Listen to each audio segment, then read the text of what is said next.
جو آپس میں ایک دوسرے سے بات نہیں کرتے، ایک دوسرے کے خلاف کھڑے رہتے ہیں۔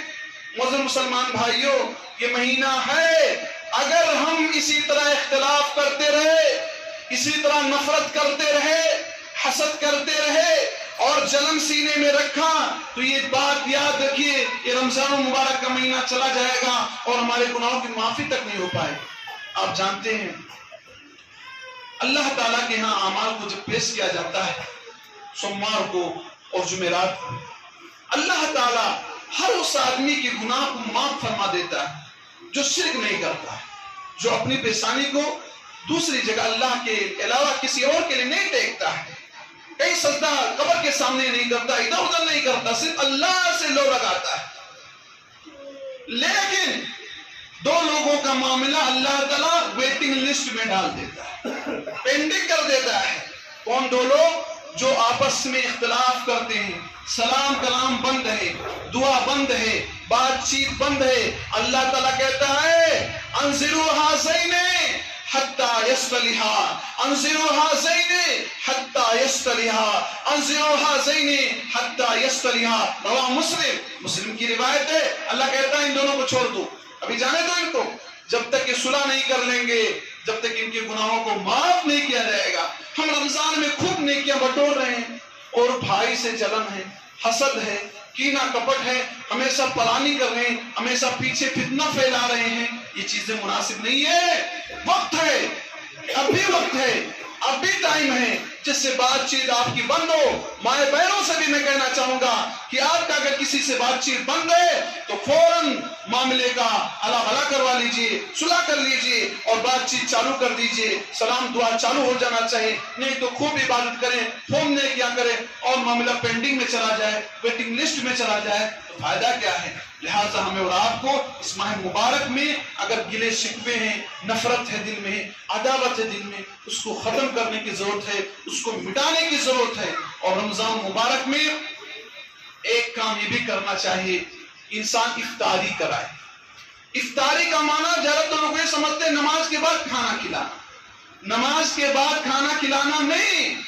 افطاری جو اذان کے وقت آدمی روزہ توڑتا وہ مطلوب ہے۔ حدیث میں آتا ہے من فطر صائما کان له مثل اجر الصائم غیر انه لا ينقص من اجر الصائم شيء۔ جو کسی انسان کو افطاری کرا دیتا ہے، روزہ کھلوا دیتا ہے، تو روزے دار کے برابر اس کو ثواب ملتا ہے۔ لیکن یہ بات بھی واضح رہے کہ روزہ دار کے ثواب میں کچھ کمی نہیں ہوگی۔ کچھ لوگوں کو دیکھا جاتا ہے، سنا جاتا ہے، کوئی افطاری کی دعوت لیتا ہے تو شریک نہیں ہوتے۔ مسجد میں افطاری اس لیے نہیں کر رہے کہیں کسی کا کھا لیں گے تو ہمارے روزے میں کمی ہو جائے گی۔ میرے معزز بھائیوں، کسی کا کھا لینے سے آپ کے روزے میں کچھ بھی کمی نہ ہوگی، بلکہ جو کھلا رہا ہے اس کو مزید ایک روزے دار کا ثواب مل جائے گا۔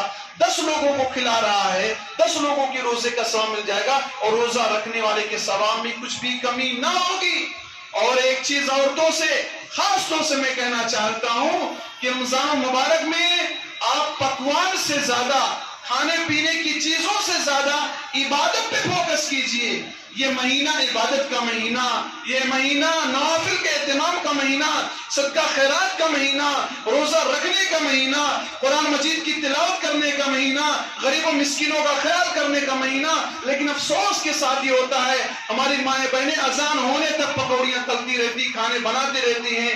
آپ جانتے ہیں روزہ دار جب افطاری کے ٹائم پہ دعا کرتا ہے، اس دعا کو اللہ کینسل نہیں کرتا ہے، ریجیکٹ نہیں کرتا ہے۔ ہمیں تو روزہ کھولنے کے ٹائم تو کم سے کم فری ہو کر دعائیں کرنا چاہیے، دعاؤں کا اہتمام کرنا چاہیے، لیکن لاسٹ ٹائم تک کھانا بن رہا ہے، عورتوں کو اس چیز پر بھی توجہ دینے کی ضرورت ہے۔ اللہ رب العالمین سے دعا ہے کہ العالمین اس ماہ مبارک سے بھرپور فائدہ اٹھانے کی ہمیں توفیق دے، اس مہینے میں زیادہ سے زیادہ نیکیاں کرنے کی ہمیں توفیق دے۔ العالمین جو کمیاں کوتاہیاں ہم سے ہوتی ہیں ان کمیوں کوتاہیوں کو درگزر فرما۔ العالمین اس ماہ مبارک کو جو ہمارے بھائی نہ پا سکے اور ان کا انتقال ہو گیا ہے، العالمین تو ان کی مغفرت فرما۔ العالمین اس ماہ مبارک کو ہمارے اور آپ کے لیے جنت میں داخلے کا ذریعہ اور سبب بنا۔ العالمین جب تک ہم کو دنیا میں زندہ رکھ، اسلام پر زندہ رکھ، اور جب ہمارا خاتمہ کر ایمان پر کر، آمین۔ وآخر دعوانا الحمدللہ۔